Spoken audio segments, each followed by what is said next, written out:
live button, so let's wait for the stream to fire up all across the fruited plain of the internet, and then we can go ahead and get started. Before we just start rambling off at the mouth, I mean, we got some serious business to attend to, but we do need to make sure that the tubes are connected. Of course, we're on Rumble, we're on Locals, we're on Twitter, we're on Facebook, but we're also on YouTube, and sometimes that takes a little bit of extra oomph to get through the cobwebs there, but it's working. That means we can go ahead and get started. So let's do it, shall we? Hello, my friends, and welcome back to yet another episode of Watching the Watchers Live. My name is Robert Gouveia. I'm a criminal defense attorney broadcasting from the Valley of the Sun, deep in downtown Phoenix, Arizona. And today, my friends, we are talking about being burned. And it really depends on kind of what side of the aisle you are on this thing. Did the defense get burned today? Did the prosecution get burned today? We're going to go through it. It is day 37 of the Proud Boys trial. And so we're going to do a quick recap on what happened yesterday. We had a lot of bad rulings coming out for the defense throughout this week and the prior week. And really, burned was something that I would hold for the defense. But the government had a couple of troubling rulings today for them. There are some new things that the defense wanted to get into evidence. We're going to talk about that. But on balance, well, we'll see. I don't know if it changes the game in any way, shape, or form, but we are going to continue to cover it because this has been something where there's been a lot of explosives, a lot of fireworks going off. We're going to do a quick refresher. If you're sort of just joining us, you may have not been around. We talked about the indictment a long time ago when they originally got indicted. And I want to do a quick refresher on this. There are 5 co-defendants. I want to show you what those charges are briefly, remind you about that very dangerous, violent water bottle assault on an officer in count 8. Then we're going to get our bearing straight and familiarize ourselves with the defense team, because there were a lot of questions yesterday as we're going through these Twitter threads. Who is representing whom, and who's this person, and how does this all work? And so today what I wanted to do is just show you the connections on who Ethan's lawyer is, who Joseph's lawyer is, Zach's lawyer, along with Enrique's, and of course, Dominic Pezzola. There's all their lawyers, and so they're in court. We're going to be covering this case for a little bit of time now. So we better get familiar with who is who. We also want to know who the prosecutors are. Got some information about them. Team of 4. We'll learn more about them. There was a motion on new trial procedures. The defense is about to start their case. So as soon as the government FBI agents finish, we're going to presumably start with the Proud Boys case, which is going to start next week. At least on Monday, we have at least one defense witness who's going to be presenting on Monday. And then we'll jump into the trial thread, courtesy of the very incredible Roger Parloff. I mean, yesterday he posted 193 tweets, I think it was. 193 tweets. Out of control. So make sure you're following him at @rparloff, and we'll get into all of it, as you can see. And so there is just a bunch to unpack today, day 37, Proud Boys trial. And my friends, if you want to be a part of the program and join us both before and after the streams end, or if you're not interested in Proud Boys and you want to talk about banking, which is what we talked about today, a lot of crypto talk today as well for our member content, then you can join us at watchingthewatchers.locals.com. And if you join there, you get access to the community. You can also join on YouTube. Click the members join as a member button. And then everybody will get access to the private Telegram group. It's the chat that never ends. It just keeps going on and on, my friends. And so come and join us, watchingthewatchers.locals.com, or click that join as a member button on YouTube. Also want to shout out our sponsors. We'll hear from them again later, but fieldofgreens.com is a great place to go where you can get your real organic superfood, your daily servings of vegetables, your daily servings of fruit in this nice, convenient consumption vehicle. You take it, you feel better, you lose weight faster, you've got antioxidant nutrition, it's all sorts of good stuff in there. It's your fruit and your vegetables, and the vegetables want to be eaten. Trust me, that's why they're here. They pop out of the ground. They're like, look how juicy and delicious I look. Look at all these colors. Eat me.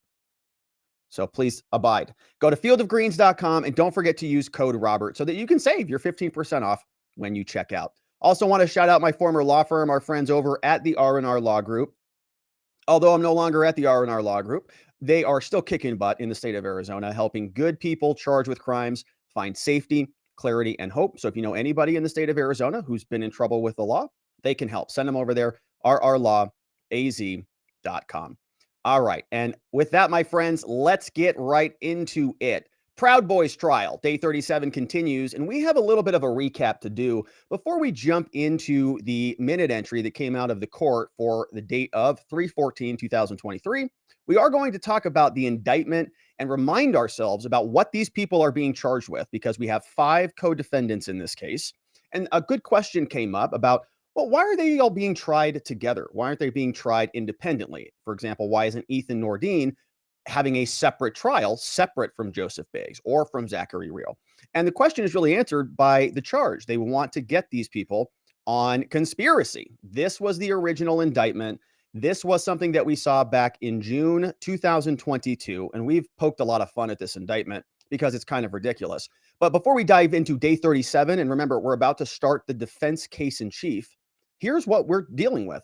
Seditious conspiracy. Oh, yeah. That's the one it took them forever to figure out, right? From 1/6/2021 all the way to June 6, 2022. They had to go find some group. And this is part of the defense. They're saying you had to find a group. That's why it took you so long. You were trying to single out anybody you could latch your teeth onto because you wanted to turn this into something that's much bigger than reality, right? We were mocking them for not having any seditious conspiracy charges. We still mock them for not having any insurrection charges. That's also a U.S. code law.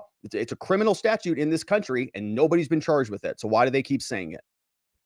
Anyways, so seditious conspiracy was one of the charges, and you can't have a conspiracy if you've got one person who's being charged independently. So they had to bundle up all of these defendants and then bring them forward together.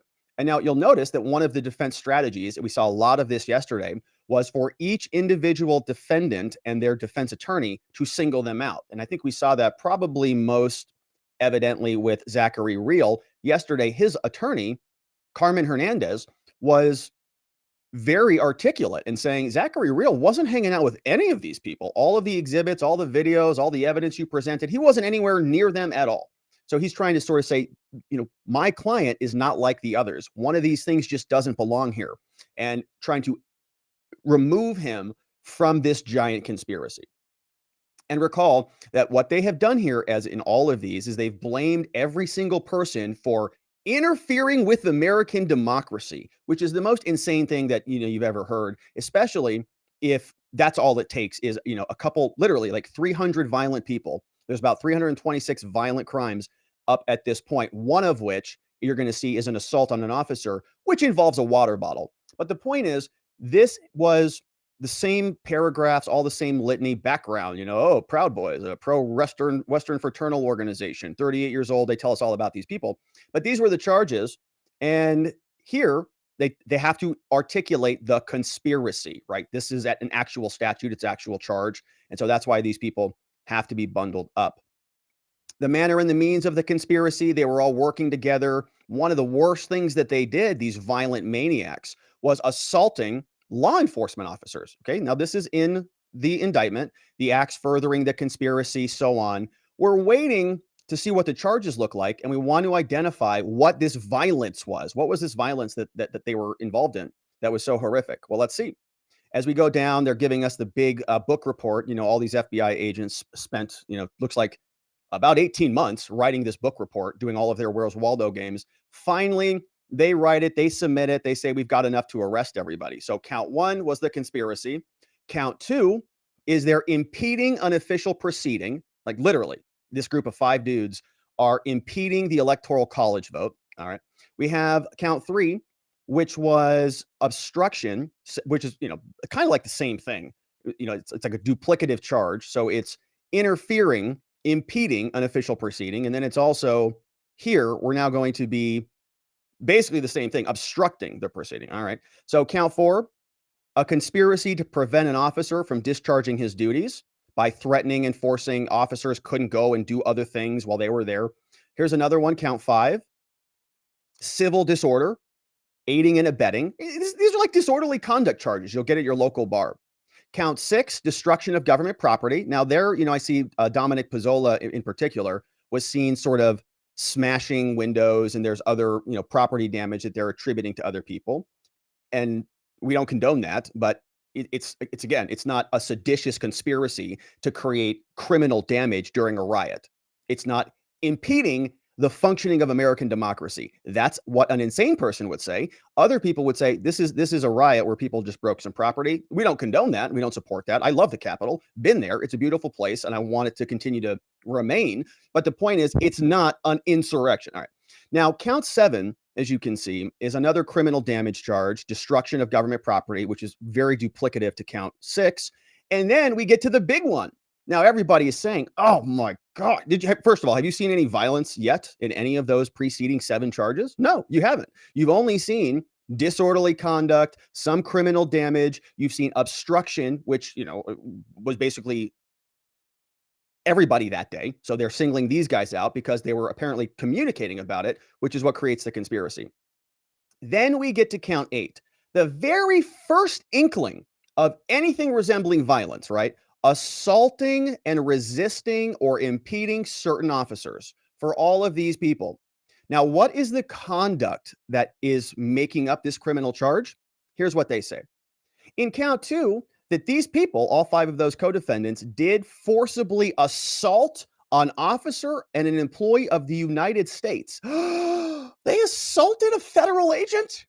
I don't condone assaulting a federal agent at all. Let's see what happened here. I mean, this must be monstrous because they've dedicated about 2.5 years to this. Let's see what they did. What was the conduct? Oh, here it is. Oh, there it is.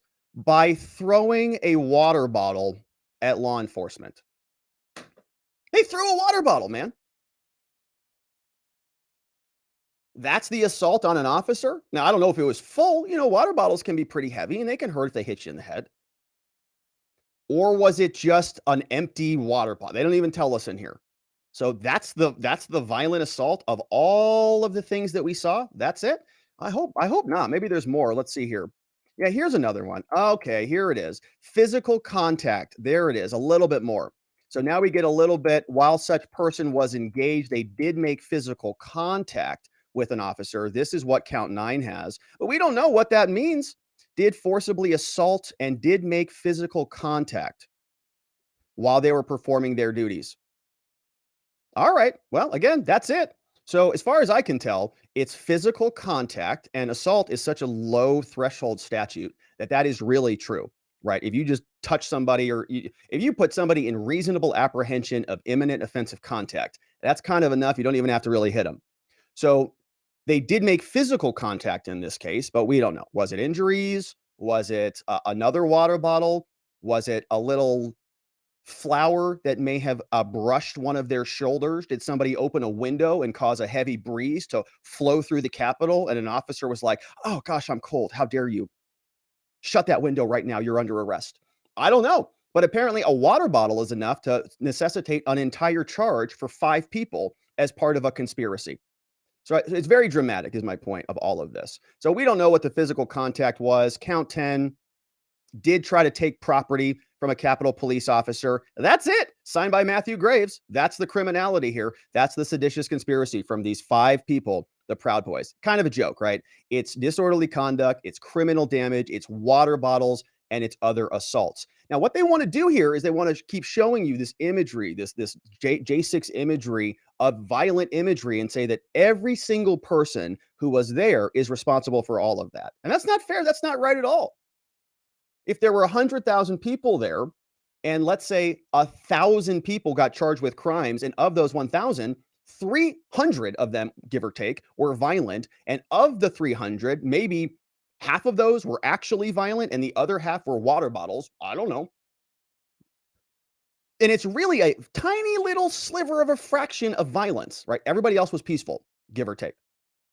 So it's a joke. Now, that is the refresher on that. We talked about the water bottle. It just gets me every time by throwing a water bottle at a police officer. Okay, so that happens at like every football game, right? Somebody's hit with a water bottle all the time.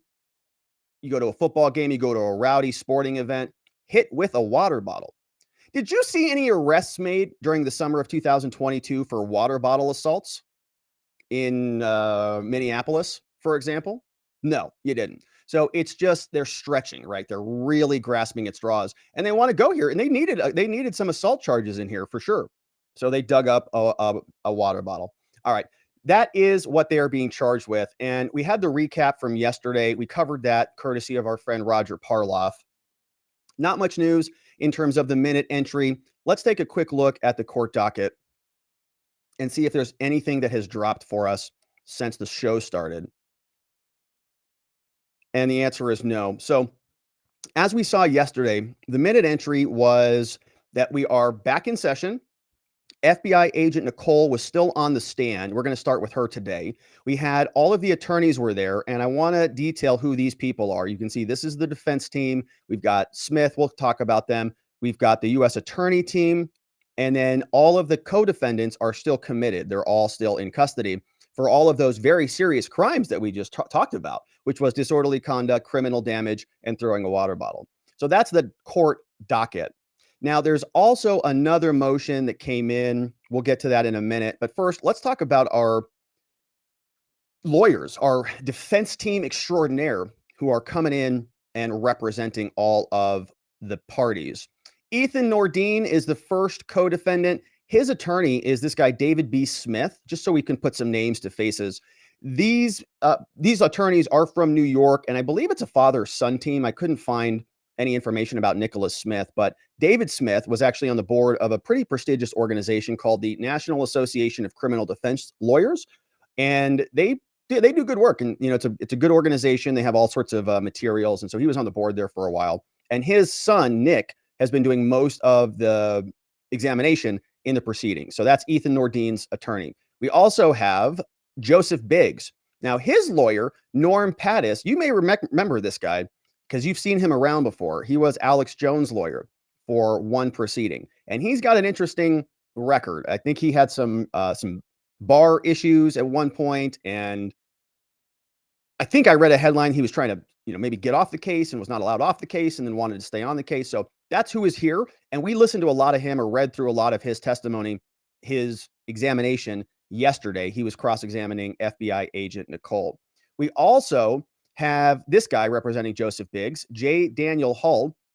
He's a litigator. I don't think we heard much from him. I don't know if he's just filing motions. I did see his name in a filing, but he's a litigator. He's been around forever. Didn't see a lot of criminal defense experience in there in particular, but he's sort of a litigator. There are people who can just litigate kind of any field of law, and it seems like he was one of those individuals doing that. But I haven't heard from him yet. We'll see if he shows up today.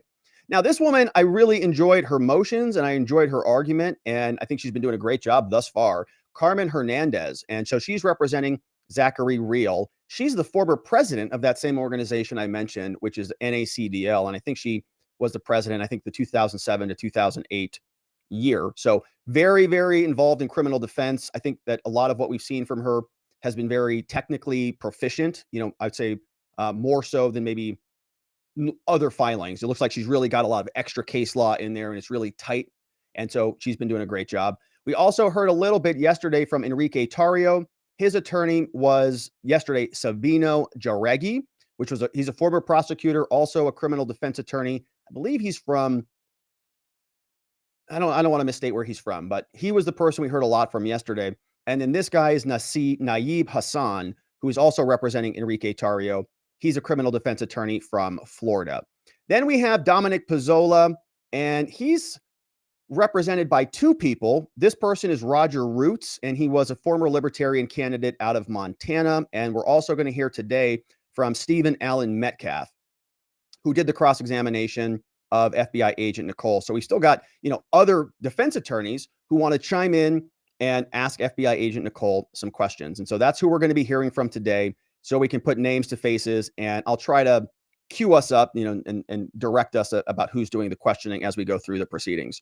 We also need to meet the prosecutors. So from the U.S. Department of Justice, we have 4 different attorneys assigned. We've got Jason McCullough, and prosecutors are hard to find information about. They typically lock everything down when they go work for the DOJ, when they go down into the basement and start their plots and schemes. So Jason McCullough, we couldn't find much about him. But we did know a little bit more about Eric Michael Kinnearson, something that the prosecutors do regularly do. And this was an interesting phenomenon that we saw when we were covering the Ghislaine Maxwell trial. We were trying to find information about her attorneys or the prosecutors who were prosecuting her. And we found that they post these announcements on the New York Times. They do it very regularly. And so that's where I got this clip. Eric Michael Kinnearson married another U.S. attorney, and they posted their photographs on the New York Times. I couldn't find much about Connor Mulrow. I believe he's in this photograph, but he was on the Harvard moot court team. I don't know exactly who he is, but I was able to find a little bit more about him. And then we've got Nadia Moore. She posted her information up over on LinkedIn, which I appreciate. I think prosecutors should be, if you're proud of the work you're doing in the cases that you're working on, why aren't you everywhere? Let's see who you are. Why do you have to hide behind all of the secretive closed doors? Let's see who you are. Put a name behind your work. Let's see. We do. All right. So shout out to Nadia Moore. Her stuff is published on LinkedIn, and that is the team who is going to be prosecuting the Proud Boys, right? And so we'll see if we hear from any of them as this case progresses. Now, we also want to talk about this before we dive into the actual trial that took place today. Dominic Pezzola, his attorneys filed motions over the evening. And so Pezzola, as we know, are these two lawyers. Roger Roots is going to be the individual who submitted this motion. And let's take a look at what we've got here before we dive into the recap of the day. It's a short filing, 5 pages. Pezzola is opposing the government's motion for additional trial procedures. So they submitted something in the docket some time ago, and they suggested that, Judge, when the defense starts, when their case in chief starts, which is about to come very soon, they're saying that they want the following things to happen. They say, now comes defendant Dominic Pezzola by and through the undersigned counsel and says the following, right? This is the attorney for Pezzola. He says, after the government, in the middle of trial, after the government has taken 2 months to present its case, the government now wants to impose additional procedures on us, the defense? Says the defense imposed no such control on the government, and the defendant's rights are constitutionally mandated. So if the government wants to drop below that constitutional threshold, good luck. We're not going to allow it. He says, well, some of the government's proposals are harmless, true, but some are not. Some are prejudicial. And we object to the following. 1, we object to requiring a party sponsoring a witness to designate specific exhibits it intends to use no later than 36 hours prior to the time it intends to call a witness.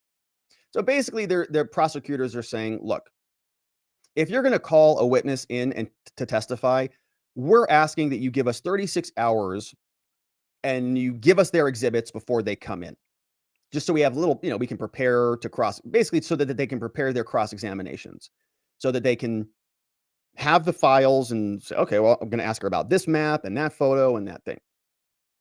But the defense says, hold on a minute here, 36 hours? What are you, nuts?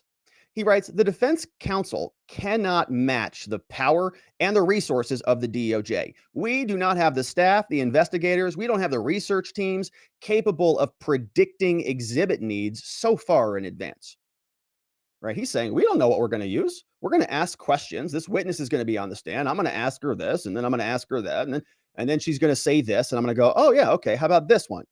Right? And so he's got a little bit of a different approach, a little bit more organic, rather than very linear, right? Somebody might have a very linear series of questions. They just go through them. He says, Judge, in practice, defense lawyers fly by the seat of their pants most of the time, which is an interesting thing to put in a motion. Now, I don't necessarily agree with that. I mean, I think there are defense attorneys who do that, but there are defense attorneys who don't fly by the seat of their pants at all. And there are attorneys who do fly by the seat of their pants all the time. And it doesn't necessarily mean they're bad attorneys. They can be very good attorneys. They're just very good organically and naturally. And sometimes that's better than being all buttoned down and tightened up, right? You can have the best facts in the world. You can have the best case in the world, and the jury might still not like you. That's all. And so somebody who's a little bit more charismatic and can fly by the seat of their pants and can sort of dish it, just sort of operate on the fly, it's not an invalid strategy. So he says that requiring the parties to designate these things is going to be ridiculous for us. He also says that this other requirement that we introduce a record 24 hours after receiving the notice is nuts. He says we can't think of a reason for a full 24-hour limit regarding these arguments, Such arguments can be teed up and argued the morning of or during breaks or prior to presenting exhibits. So the government is very mechanical. They are very paint by the numbers. We sort of joke that they use coloring books and crayons. And those paint by number books, like put all the yellow boxes in the A squares or something, whatever. That's kind of how they do it. And they have scripts and they just run through the thing. So what happened next, officer? And what happened next, officer? And what happened next? It's just this stupid thing. So he says, we don't need to have all this linear organization. We'll just do it during the breaks. He says, any disputes, same objection about that one. He says, we also oppose this restriction about cross-examination. It violates our right to the confrontation clause, and Pezzola disagrees. Citing some case law, he says, this government's proposal is going to waste more time than it saves. Different defense teams might simply recall the same witness and examine them directly. So he says, I submit this as an alternative. He says, additionally, we request the right to put on our defenses slightly out of sequence, which is interesting, or with one witness at a time through the order of the indictment. Thus, he says, we're getting ready for what the defense wants to present. That's going to be starting next week. He says, one witness by Nordine, one witness for Biggs, and so on. So they want to just sort of run the table. You go first, I'll go second, then you go third, then you go fourth, and you go fifth. Now, this is interesting. He says this mechanism, rather than one going at a time, one person presenting everything and then turning it over to another person and then another person. He says this will prevent defense attorneys from becoming exhausted or bored from idleness. Respectfully submitted, Roger. What? Bored from idle. It's true. You don't want to be bored from idleness. I guess that's true. It's just interesting to put in there. So that is the motion that got filed for Dominic Pezzola, saying we don't want to be bored and let us not become exhausted. So we'll see what the judge says. Of course, we're going to turn into the details the day of the trial. But that was Roger Roots on behalf of Dominic Pezzola. And so now we're up to speed on everything that has happened. Let's turn our attention over to Day 37, Proud Boys trial. We're checking in with Roger Parloff. He is the individual there live tweeting away, and he writes, we're back. Today, we finish the Agent Nicole Miller testimony, and hopefully we reach the penultimate witness, Agent Peter Dubrowski, who is another FBI agent who might be on his second tour.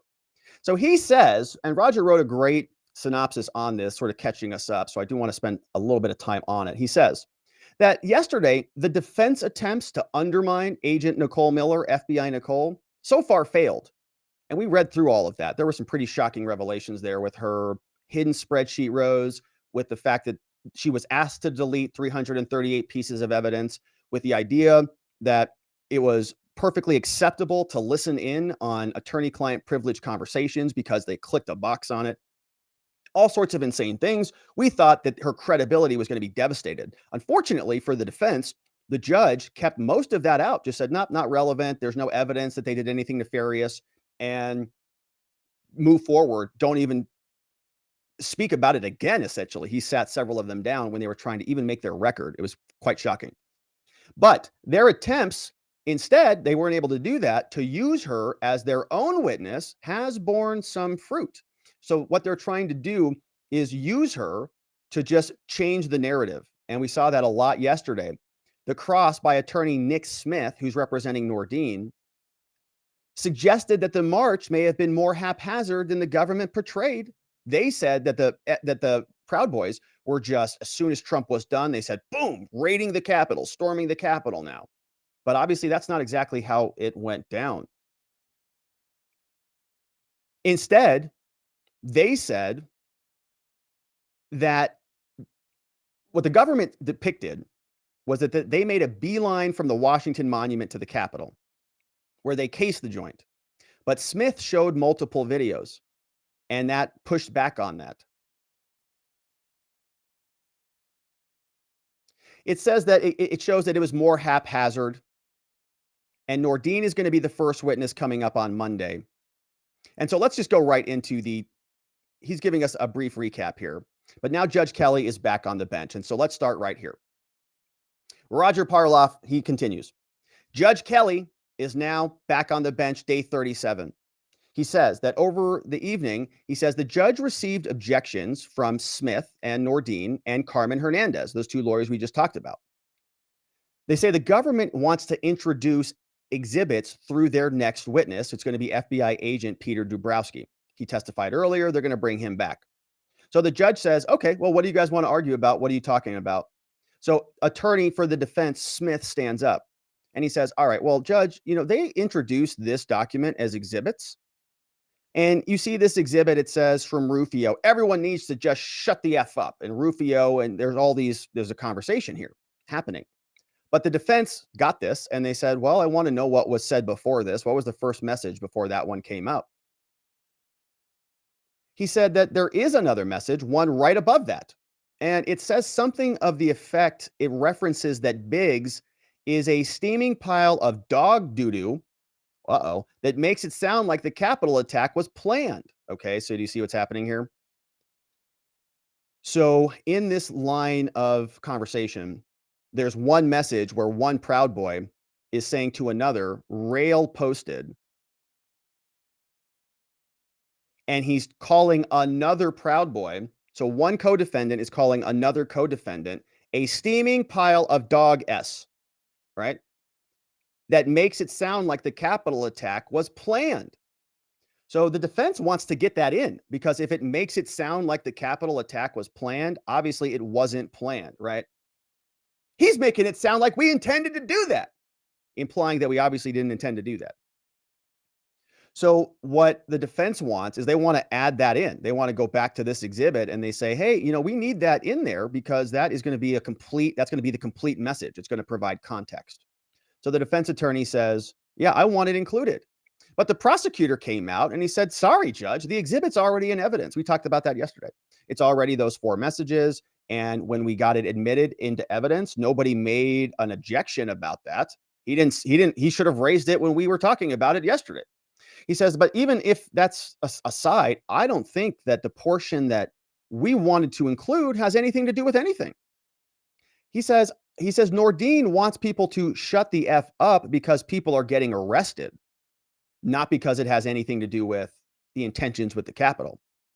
The statement that Smith wants in, they say, is self-serving hearsay. Actually, that was Connor Munroe, not Kinnearson. So the judge is sitting there, he's mulling this over, and we're asking this one message that calls Biggs a steaming pile of DS because he made it implied that this was a planned thing. Judge is going, gosh, I don't know. Should I allow that message in? Steaming pile message? He's thinking about it. So now the judge says, you know what? I am going to allow it. Oh, that's good. So I am going to allow the additional statement in. So the jurors can see that. So this document will get one additional line up here, and it'll say Biggs is a steaming pile of DS, and we essentially implying we didn't plan to attack the Capitol, which is good news for them because that's what they want the jurors to see. Fighting amongst the co-defendants. You want to show that there's no conspiracy here because they didn't agree on anything. And it wasn't planned. And this is all just made up. So that's a good win for the defense. Now, the judge is allowing that. So Smith, the defense, he's like, oh, perfect, baby. Let's open these floodgates. I got something in. Let's see what else I can get in. So he says, okay, judge, well, I have another one here, right? They submitted this, but it's incomplete. He said that Nordine said something in another message, and Nordine is this individual here, just so we're keeping tabs on who is who. Ethan Nordine is one of the first co-defendants, or the first co-defendant. Apparently, he said, F Trump, F him more than Biden, right? So he's mad because of something that happened there. So Smith now wants to include an earlier message from Nordine that, again, calls an FBI affidavit against Biggs a steaming pile of DS. So the prosecutor comes in and he says, okay, oh, well, if you want to include that message, which is all the way up here, then I want to include all of the other messages that are in between. There are 10 messages between the ones that we introduced yesterday and the one Smith wants to introduce. And so if he introduces that, we're getting everything in between. And the prosecutor says, I mean, if that one comes in, they all got to come in. And in that sequence, apparently, is a pretty problematic message. Apparently, there's a Proud Boy called A.J. Fisher, and Smith has claimed Nordine doesn't know. So that's been his strategy, right? Nordine doesn't know this guy. But there is a message about a videographer calling, in Mulroe's words, an effing C word. And we should have left him stuck in the mud, which is not a good statement. Block is in a wheelchair, so meaning if you put a wheelchair in the mud, it's not going to be very good for the person in the wheelchair. So that's a bad message. In other words, you don't want that message going in front of the jury that you want to acquit your client. Doesn't look good if your client's sitting there talking about sticking people in wheelchairs in the mud.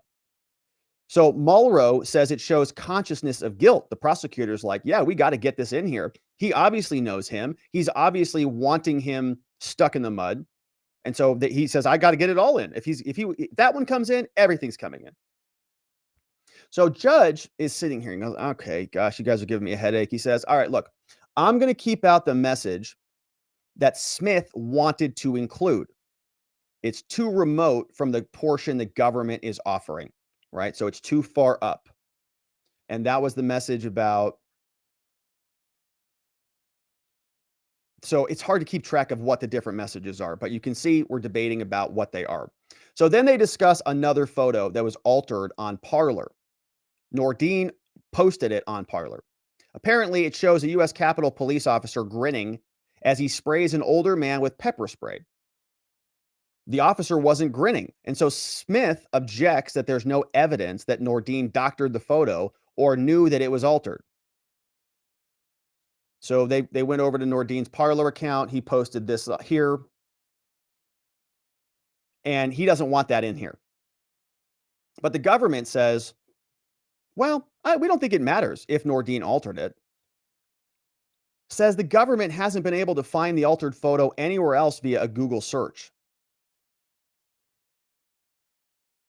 And Smith says, the defense, well, if Nordine didn't manipulate it, then it's not relevant.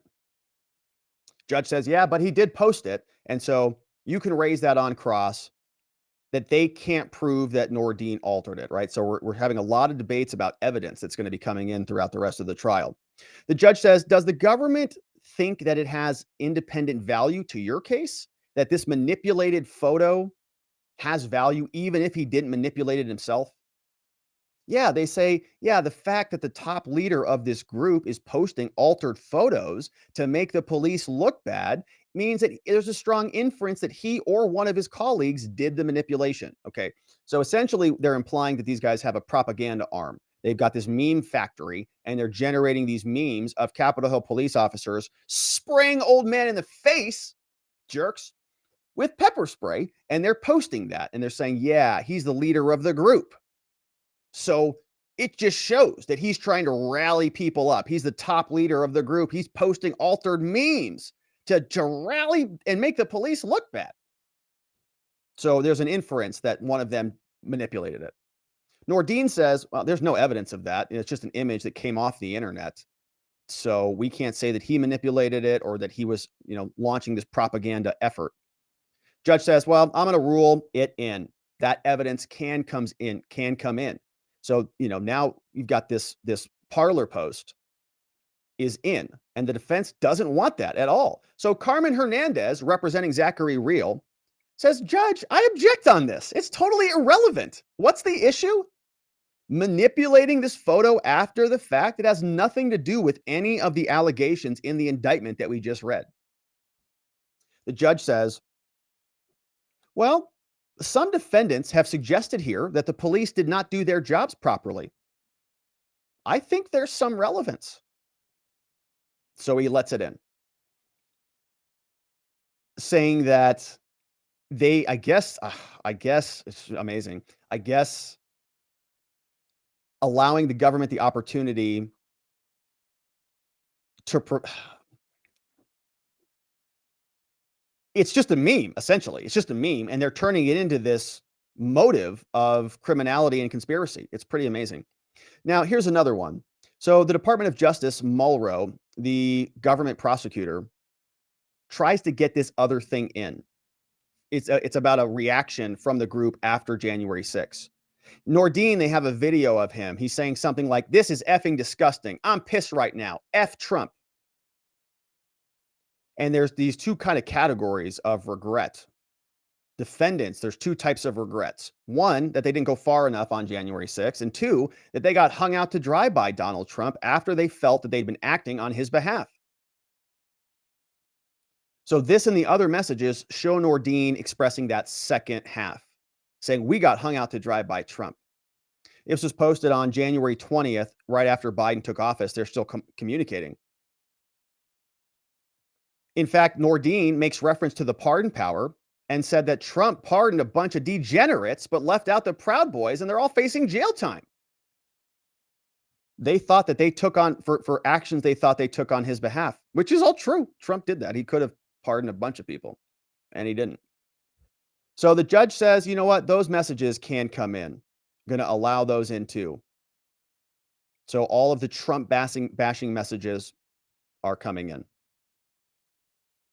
Now, there's another series of videos. We haven't even gotten to testimony yet. It says now there's a series of post J6 selfies that Nordine took of himself when he was drunk. So after January 6th, these guys are drinking. They're posting and sharing messages. They're all on Telegram. And the government wants those selfies in as evidence. He's drunk. He's ranting on Telegram. Smith, the defense, is saying, what are you talking about? They're after January 6th. He's drunk. He's ranting about other things. They have nothing at whatsoever to do with January 6th. So why would we let those in? And the prosecutor says, well, towards the end of one of those videos, they say something about having stormed the Capitol. That's why. And the judge says, you know, for the life of me, I don't see how the first video has anything to do with the second video. What are you trying to get this in for, Mr. Prosecutor? Tell me what you're thinking. And he says, well, these two things, they provide context, Judge. It's all about context. What he's talking about with this woman is about what he puts importance on. He goes on, he's talking about Nordine. He says that he explains what's important is that he took part in storming the Capitol. You know, he's talking to this babe. He's like, hey, sweetie, look, I stormed the Capitol. Then he talks about our reality and how it's so different from anyone else's. And they say, well, it provides context for the other clips. And he says, well, okay, well, the first video's out, right? Context is out, but the other two are in. So it's hard, again, it's hard to tease out which videos are which, but one is in, one is out, and the other two are in. So presumably, again, there are more videos of Ethan Nordine being drunk. Now there's another video. He's still drunk, I think. And he's mocking Trump. He's mocking Trump. He said, we're a nation of laws. I condemned what happened. He said, yes. Judge admits that one too. Says he's responding to the fact that they feel abandoned, and so that is coming in. Then they turn their attention over to another exhibit. Judge Kelly had already excluded this one. It's a message from 2020, another Proud Boy called Nick Ox, who's an elder in the Proud Boys. And he said there's a message in here somewhere that if the election challenges fail, that it's time for violence. So the prosecutor says, well, Judge, when we sought to admit it back during our first FBI agent Dabrowski's testimony, it was to show a mental state of Nick Ox, a co-conspirator. But now that we've seen the totality of the evidence and the video of Ox celebrating in there with Biggs and Nordine, two Proud Boys, we're offering it to provide important evidence of Tarrio's understanding and his role in J6. So they want additional messages to come in. Now, on Parler, Tarrio was asking followers to fund his Give, Send, Go. So Nick Ock got arrested, and Tarrio is posting, tweets to get him out of custody, just like Kamala Harris did for the Summer of Love in 2020 when they torched Minneapolis. So she's not facing federal charges, though. She's not charged with any conspiracy for colluding with those protesters, no. But here, Tarrio is. Tarrio posted free Nick, and that's illegal. So they're saying that they held Ox out as a bona fide journalist. And Judge Kelly is now taking this one under advisement, but he sounds skeptical, so that may not be coming in. And so Carmen Hernandez stands up. She's speaking on behalf of Zachary Real. She's talking, and she's saying, Judge, this is ridiculous. Objection, I've objected to this, and you didn't allow this, and so on, and she's going off. And the judge says, hey, So many of your objections here, I've already ruled on this, okay? I've already ruled on it. And Hernandez says, "Oh yeah, well that's because," and so on. And she's speaking even more. She, judge, and I'm sure she's outraged. And she's making a record. It's all on transcript, and good for her. Shout out to Hernandez. But now another defense attorney is now discussing the altered photo again. He says he's found other examples of it as being a part of a meme on the internet. It's just a meme. But that's okay. They still prosecute people for illegal memes. We've covered many of those illegal prosecutions for posting illegal memes here on this channel. And in fact, another individual is going through a trial on that very issue right now. So the judge says, listen, everybody, I'm not going to burn any more time on this. This is fair game, scolding all of the defense attorneys. This is fair game. Photos coming in, and you can cross-examine them if you want on this issue, and you can present your own evidence on it during your own case. So all of that is coming in. Not great. So then they take a break. The judge says, all right, I'm tired of yelling at you guys, so we're coming back in 10 minutes. And we get to fast forward through it. So now we're back on the bench. The jury is brought in. And here's where we start. This is for Enrique Tarrio. So we know Enrique Tarrio here, and his attorney is this guy, Sabino Jaraguay. So these are the two people we're listening to now testify, or the attorney is cross-examining FBI agent Nicole Miller. So Sabino takes the podium and resumes his cross-examination of FBI agent Nicole. The defense. Agent Nicole, I want to draw your attention to this exhibit over here, 509. You see that there on the screen? Yeah. Can you tell me, why does this first entry right here that I'm highlighting for you, why is that message blank at 12:01:55 a.m.? You see that? It says Enrique, Florida, Proud Boy. What's going on there? She says, well, the FBI never recovered that message. Okay, well, that's interesting. And this is from the Ministry of Self-Defense chat. Yeah. So do you know if he's actually in this MOSD chat? Is he even in there? I mean, did you get any messages from him? And she says, well, yeah, there is an entry from later. It's around 8 a.m. where Tarrio seems like he's participating. But you have no idea why those messages, like I just showed you, why those are blank, right? That's correct. Okay, Agent Nicole. And have you impounded the phone of a Proud Boy from Hawaii called Nick Ox? Says the FBI did. Yeah. And you got these phones together to piece together these chats, right? And that's why you needed the cell phones. He says, well, I don't have in-depth knowledge of Telegram extractions. Kate Kane, she's another FBI agent. She's got more knowledge about that than I do. Okay, agent, but the reason that you thought Tarrio had some part in editing the document of the 1776 returns document, that was a Google search? Is that why you thought he wrote that? She says it was a variety of things. Google is one of them. But you weren't sure when he conducted the Google search? I actually am. She says it was on January 1st, 2021. So the defense says, well, that's interesting. I'm going to show you this document here. Maybe this will help refresh your recollection. Can you tell me what you're looking at here? She says, well, this is not what I looked at, but it does show the same date and time. She says, I looked at it in Cellbrite. She says, okay, well, this is very similar to that or whatever he's showing her. I don't know. He says, in that report, there was one search for Winter Palace on 1/1, wasn't there? And Winter Palace was a term referenced in the document, the 1776 document.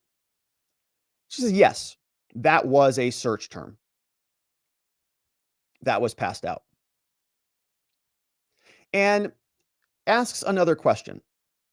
Were there people screaming 1776 at the Capitol on January 6th? She says, yeah, they were. And that's a phrase that's used in other rallies, right? Besides just being at the Capitol. Well, I can't speak for other rallies. Are you aware that Winter Palace was also a frequent rallying cry at demonstrations around that time? She says, no, not to my knowledge. All right, well, I want to turn your attention and go back to another area. I want to know, Agent Nicole, Have you ever used gun charges to pressure people to cooperate? Like Bertino, another Proud Boy. Before you interviewed Bertino, you had access to both Tario's and Rail's phone. She says, I had access to Zach's phone, and I had brief access to Enrique Tario's phone. How many times did you meet with Bertino? And remember, Bertino is one of the Proud Boys that was turned by the FBI.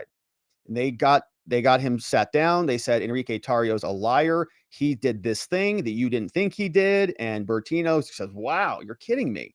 I thought I was what? I thought these were my bros." And they said no. And they also said, "By the way, we've got gun charges that we could file against you. You better help us." And he said, "Okay, well, I guess I've been betrayed." Turns out he wasn't really betrayed because they lied about Enrique Tarrio's involvement in the document. So, how many times did you meet with Bertino before you guys turned him? 3 or 4?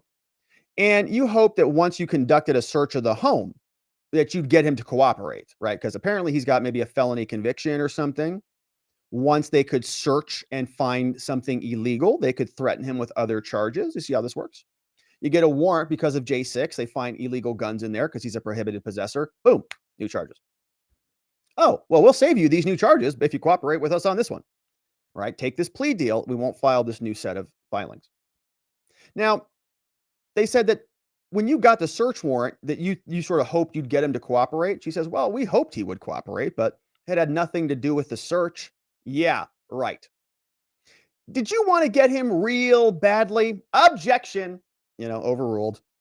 Yes, we wanted him to cooperate. Did you even use the words in your report that I really want him arrested? Exclamation point. In your chats. Did you ever say that? I really want him arrested.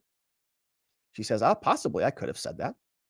Okay, agent, is it fair to say that when you couldn't get him to cooperate, did you ever write something like along the lines of, we didn't push him hard enough? Was that in your messages?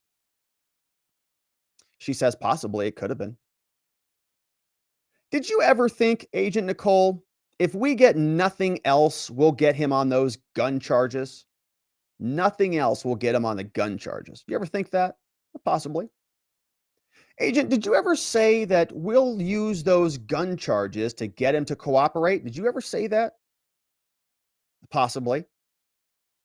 Did you ever say something like, hoping he has a change of mind and decide he wants to talk because we're threatening him with new charges, totally unrelated to January 6th? Because all they're trying to do is make their case. They need seditious conspirators to turn this thing, this giant fake charade, into something more legitimate. They need seditious conspiracy charges. And so they're pressuring the Proud Boys with gun charges that are not even related to J6. And they've got their messages saying, you hope he changes your mind now that you're about to prosecute him, right? You said something like, sounds good, fingers crossed, want to get this guy so badly. Isn't that what you were saying, Agent Nicole Miller from the FBI? These people are weird, man. This is what they're texting back and forth. So another question comes up, don't know what it is. Objection sustained. And Bertino, when you sat down with him and you stole his phone from him, was that helpful too? Yes, it was. I'm sure it was. Now, did you ever say something like, we weren't pushing hard last time, but next time we have so much to use? Objection sustained. Couldn't get into that. Don't know why. Now, did you try to get a third shot at interviewing? I don't know. What do you mean by that? Third shot? What do you mean? Well, you had been pushing for the DNA for the guns, right? Well, I don't know that I was. I mean, that was done through the FBI Charlotte out of North Carolina. Prosecutor stands up and says, Judge, I object to this. None of this is proper because he is only allowed to cross-examine her with inconsistent statements, and these are consistent with her testimony. So the judge says, all right, sidebar, get on the phones. So they get on the phones. They get back off the phones. Defense starts back up. He says, all right, FBI agent, were you able to acquire a video of Bertino who flipped on the Proud Boys shooting a gun? Yeah, we got one. And that was more ammunition to get him to flip. Objection sustained. right? So they got a video, and I don't know what the objection was, but maybe okay. So it was, yeah,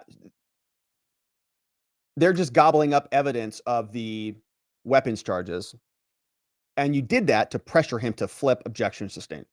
Are there voice notes by Enrique Tarrio that you're aware of on J6? She says, well, not specifically on January 6th that I can think of. At what time, FBI Nicole, approximately, give or take, did defendants in this case enter the Capitol? Objection, compound, question. Please rephrase. Okay, what time did they first enter in this case? 2:13 p.m. And what time was the last Proud Boy out of the Capitol building? She says, well, I know last off Capitol grounds, the last person that exited the building was 3:13 p.m. First entered at 2:13, around 3:13 they were already gone. They've been in custody ever since, basically, ever since they were arrested for less than 1 hour in there. Now, pretty small. We know that they were back and counting votes that night. The building was declared secure by 8 o'clock p.m. Eastern time. They were already bringing Congress people back by 7:13 that night, or about 7:15. Declared secure. They counted the votes that night. It was over, which was strange for something that almost interfered with American democracy. Thought it might take something a little bit more than that, but I'm not a Democrat, so I don't know how to be hyperbolic and hyperventilate over every little thing. So this continues now. He says, I want to turn our attention over to Kenny Lizardo. Here, Kenny Lizardo, who we learned about yesterday, was a confidential human source. Kenny Lizardo was a confidential human source who yesterday went and picked up Enrique Tarrio and brought him back to his hotel in Baltimore on January 5th, I believe it was. So the FBI had feds embedded all over the place, not actual, employed feds, but confidential human sources picking up the Proud Boys.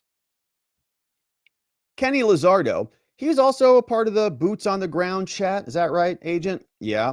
He's also part of the MOSD, the ops chat. Yeah. He's also part of the Noble MOSD vetting chat. Yeah. He's also a part of the Street Sweepers chat. Yeah. And he had personal text with Tarrio. Yeah. And you had conversations with Lizardo personally. Yes. And he was in rallies in November and December. And that entire time he was providing info to the FBI. Yeah. And he wasn't able to give you any evidence whatsoever against Enrique, my client, was he? Objection sustained. So, Agent FBI, Nicole, you just pieced together Parler and Telegram evidence against my client, didn't you? She says, no, no, no, that's not it. We have much more than that. This was a vast investigation involving multiple people. And she's, that same talking point that they program into all of the DOJ individuals now. Everybody who works over there, I think they have chips in their brain or something. They just insert it and they say insurrection, insurrection, insurrection, insurrection. And so she goes through that big, almost like a Chat GPT pre-recorded statement. So all right, enough of that. Lizardo, he picked up Tarrio from jail on January 5th. Is that right? So one of your confidential human sources went and picked up Enrique Tarrio from jail on January 5th. Is that right? Yes. And drove around with him all day, right? Yes. And Tarrio conducted multiple interviews on January 5th with the media, didn't he? Yes. Any interviews from Tarrio on January 6th? Possibly, but I can't think of any. Well, how about Nick Kested? Interviewed Tarrio on J6. Do you remember that? She says, well, I think it was that evening, I think. He says, no further questions. They say, thank you, Mr. Jaraguay. Who's next? So we turn our attention over to Pezzola's lawyer, and Pezzola is now represented by Stephen Allen Metcalf, this gentleman here, New York criminal defense attorney on behalf of Dominic Pezzola. Here's where the questioning starts. Defense, Metcalf stands up. All right, FBI agent Nicole. Now, you've been investigating Pezzola, my client, since the beginning, haven't you? Yes. And you started on January 6th? She says, well, I didn't start with the Proud Boys initially. Specifically, I was involved with the Proud Boys in about March of 2021 when they decided they needed a conspiracy charge. And then the defense asks another question. So, okay, When you got assigned the Proud Boys case in March 2021, when about did you start knowing and investigating my client, Pezzola? She says, well, when I got over to the New York field office, later on, I caught him up maybe in March, caught on to him, maybe March. So you only focused on New York chapters? She says, well, some individuals played into this. And yes. And how about Matt Green? She says, well, Green's case was out of Albany, and I worked with an Albany agent then. Same with Pezzola? Yeah. But the Green case agent was Wren, and Pezzola's case was Kevin Butter or something. So they're talking about who's in charge of the cases. And the defense says, okay, so throughout 2021, were you investigating anything else, or were you just investigating the Proud Boys? She says, it was an investigation not into the Proud Boys. It was just into January 6th. I mean, some Proud Boys were involved in that, but it was a bigger investigation. So who did you look into who weren't Proud Boys? I mean, if you weren't looking only at the Proud Boys, there's this other category of people. Who are they? She says, well, there were other people I worked on, somebody named Shannon, somebody named Trevor McDonald. Okay, and how many targets did you have that were not Proud Boys, like Shannon and like Trevor? She says, what do you mean by target? Well, you label people, right, as witnesses, someone with info, CHS word or something like that. I mean, she says, well, I don't use that word. Not something I've ever come across at the FBI. I don't call anybody witnesses. So you're working with, and he must have just left that one. So you're working with 5 lead case agents? She says, well, they're all agents except Dubrowski, our Washington field office agents. So she's being difficult now, right? She's playing word games with him. You labeled people as witness, like someone with info. I don't know what you're talking about. I never called anybody anything.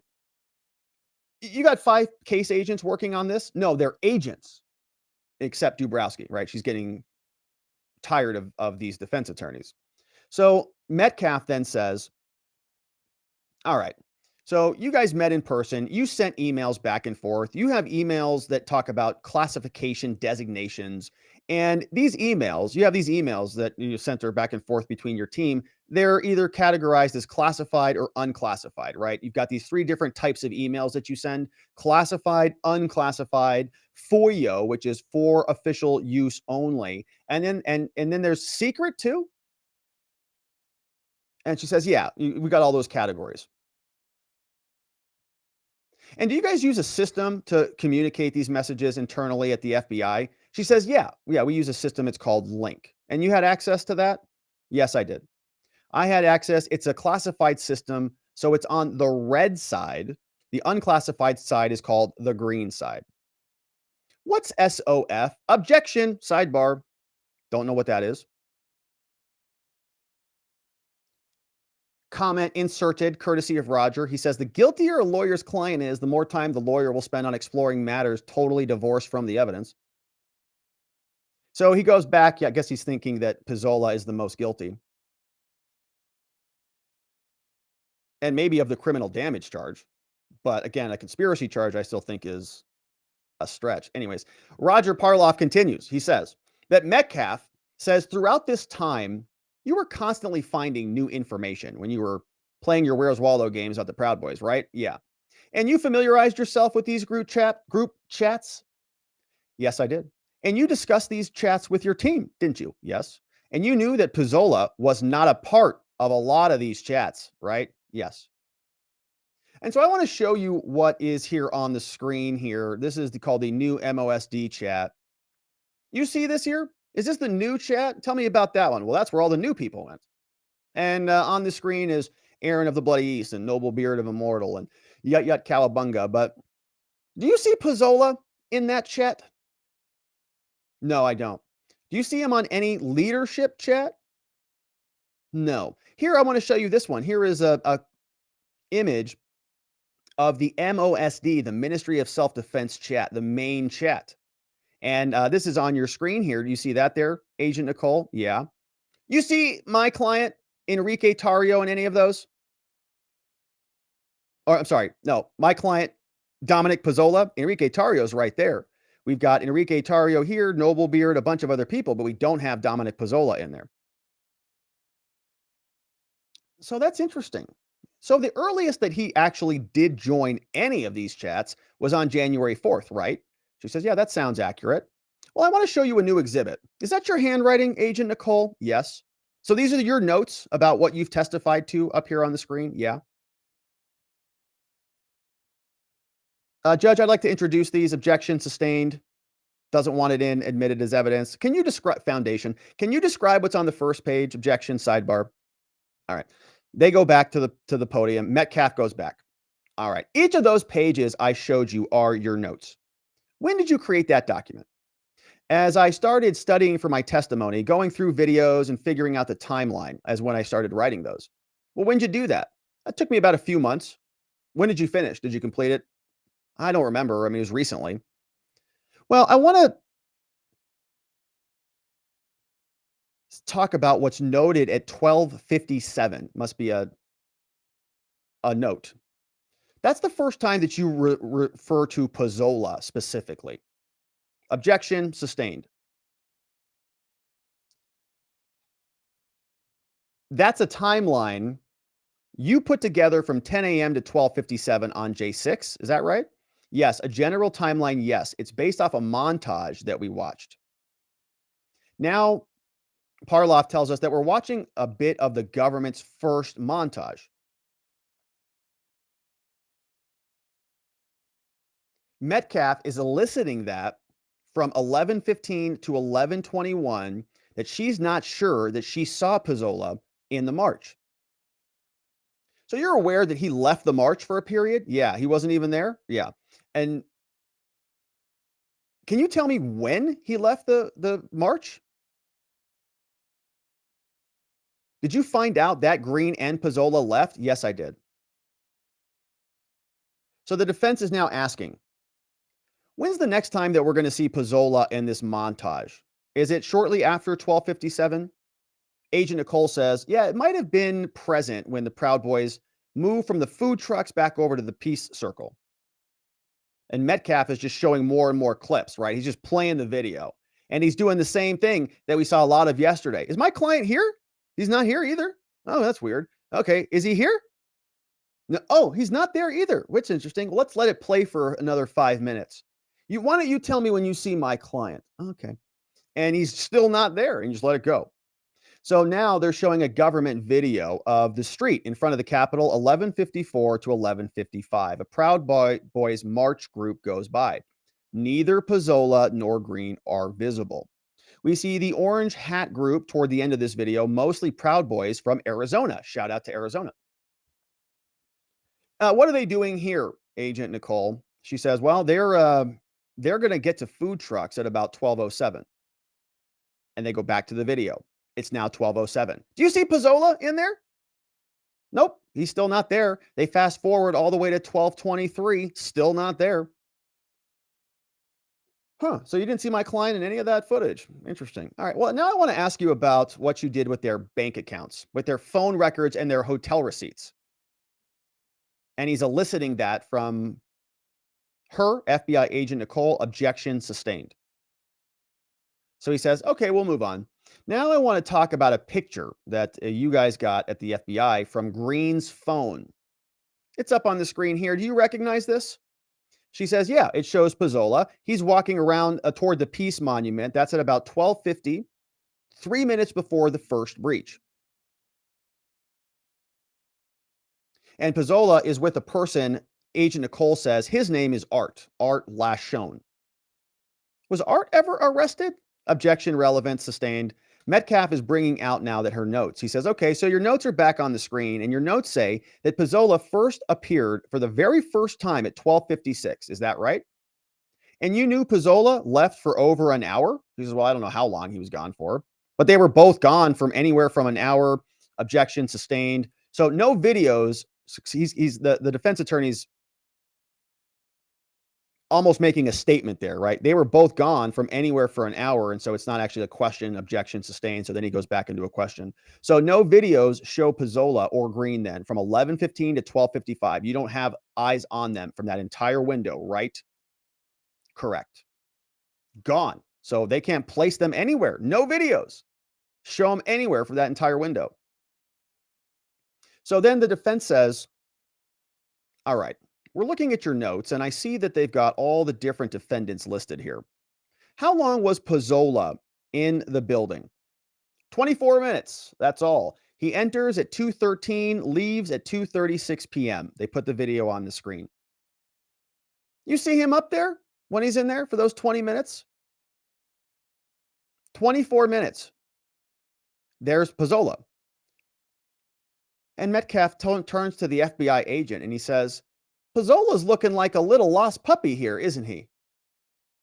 And there's just silence in the courtroom. A little lost puppy? And Pezzola's sitting there at the defense table. He's like, what'd you say, punk? Puppy? And so the courtroom doesn't know what to do. So then he says, he's not talking to anybody, right? He's just standing there. Kind of looks like he's lost a little bit. She said, well, potentially. I mean, he could have been, but he did speak with this guy. He says, but he doesn't really seem like he has a purpose, does he? So then they put another video up there. Metcalf, again, is calling Pezzola a lost puppy dog. Here, how about this one? Doesn't he look like a lost puppy dog here to you? You see here in this video, what's he doing here? Is Pezzola giving a shield back to a police officer here? Is that what he's doing? She says, well, I wouldn't characterize it that way, but the shield does end up back with the police. So I don't know what video they're talking about, but she doesn't want to say that he gave it back to the cops. He puts up another video on the screen. He says, well, this one looks like he's giving it right back to the police, right? She says, the shield is provided back to the police by Mr. Pezzola. She did not like that question.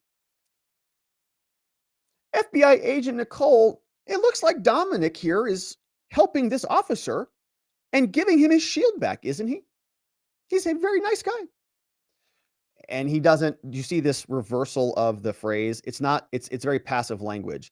The shield is provided back to the police by Mr. Pezzola. Rather than saying Mr. Pezzola gave the shield to the police, the shield, this inanimate object, is provided back magically. So that's some good government training right there. Now everyone is taking a break for lunch in a short minute after that phrase. He enters the same place he entered from, right? Exits the same place he entered from 24 minutes later, right? She says yes. And now everyone is breaking for lunch until 1:30. So it's lunchtime, which means it's a good time for us to take a beverage break, my friends. And so cheers to you, my friends out there. Cheers on this Wednesday.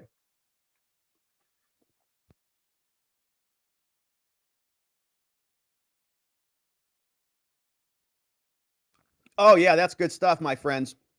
Got to stay hydrated as we keep on motoring through. They had a delicious lunch. Lines were a little long, all these jurors. The lady in front of juror number 8 was like, can you put that on the side? And everybody goes, gosh, just order it. Just eat it as it comes. So they all pile back into the courtroom. Now, Judge Kelly is back on the bench. One juror has an important medical appointment on Tuesday next week, so the jury will not be sitting then. So we're not going to have trial on Tuesday. Now, the judge was also thinking this over while he was eating his tuna, and he made his mind up on a few things. He says, all right, everybody, guess what? I am excluding one sentence from an exhibit the government wanted to introduce. Don't know what that is, but he's excluding it. He's also ruling that someone in the boots on the ground chat saying we are now domestic terrorists is admissible, which is great. Not so, I say that sarcastically, not so great for the defense. So the jurors are going to read that. Now, it's obviously a sarcastic statement. Smith interrupts. He's the defense attorney. He says, Judge, how can you possibly rule on that? You had lunch and this is what you decided? The judge said, listen, when coupled with other statements there that are in the record, like don't post any video, they are looking for us. He says, it's clearly relevant. He says, but Judge, it's so prejudicial against my client. It's a legal label calling them a domestic terrorist. Why don't you call them insurrectionists? Why don't you just include a paragraph that says that we're, insurrectionists or something like that, right? It's so prejudicial You got to keep it out. He says it's also inaccurate. He says, well, I already heard this argument this morning. Why are you bringing it up again? Sit down. And Carmen Hernandez, representing Real, stands up and says, Judge, can I be heard on this?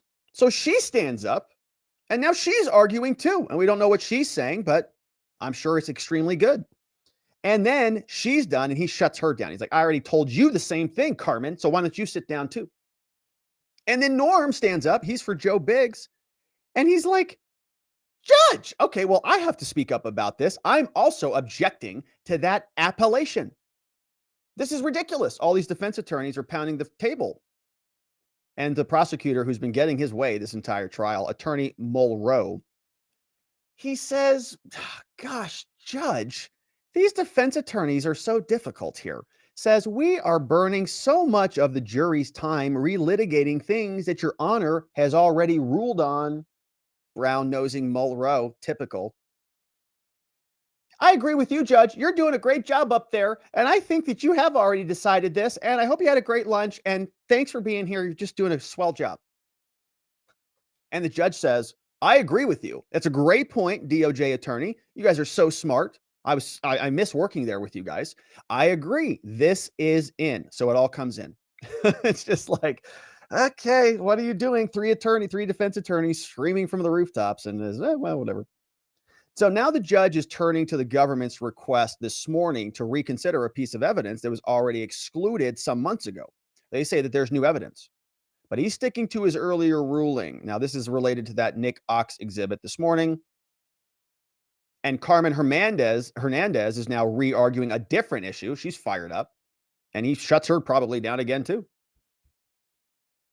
They bring the jury back in. Now, Attorney Metcalf is back. He is cross-examining FBI agent Nicole. He says, okay, Nicole. Now, my client, Pezzola, he left the march somewhere around 11:15 to 12:50. And there's this video on the screen here of Pezzola, and he's moving forward from the peace circle towards where the second breach occurs. You see that? Yeah, I follow. And you also see that Pezzola and this person called Green, they arrive at the peace circle right about the same time as the rest of the Proud Boys marching group does. You see that there? Yes, I do.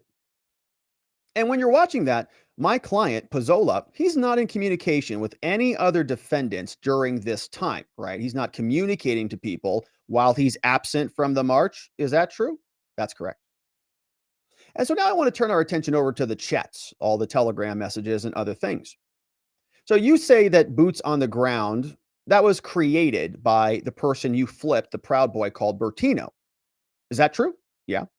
And Bertino, who you flipped, added my client Pezzola to that chat. Is that right? And so it's fair to say that Pezzola was not active in any of these chats either? She says, I believe so. That's true. And so Mr. Pezzola literally spoke to others about a hotel room, and that's it. Objection sustained, form of the question. Pezzola had no direct comms. So he rephrases. Pezzola has no direct comms with Tarrio on January 6th. Does he? No, he doesn't. So then Metcalf pulls open this video, the lost puppy dog video, establishing that this is a 12-minute video, 12 minutes after he enters the building. He ends up at near the same spot, right back where he entered, and at that moment, he is not with Green. So your investigations don't ever show Donahoe directly speaking with my client, does it? Sidebar. Now, the defense attorneys are back at the table. Norm Pattis whispers into Metcalf's ear. Metcalf circles some people on the screen. You see these people up here, Agent Nicole? Do you have any reason to believe that Pezzola, my client, knows any of them? She says, well, some of these people are in the Proud Boys marching group, but otherwise, no. And so my client, Pezzola, didn't signal to any other people in the picture to come into the building. He's not saying, come on in here, guys, I'm in. No. Now I want to show you some other footage. This is some CCTV footage from about 30 minutes earlier. And on this one, we've got Rio, we've got Helion, we've got Giddings, we've got Vay. Pezzola has already left by this point. And so my client wasn't communicating with any of the people in this video either, were they? More footage. Here we see this. Where does this come from, this footage? She says, well, it's about 2:22 p.m. I think we're in the Ohio clock corridor. And do you see my client? What's he doing? Yeah, Pezzola. He's talking on a radio earpiece. Any indication of Pezzola talking to Enrique Tarrio? No. Any evidence that any defendants communicated on radios? Not me personally, but no, I mean, that's not what I was focusing on. Okay, now I want to go back to 1257. You see this moment where Pezzola runs past Zachary Real.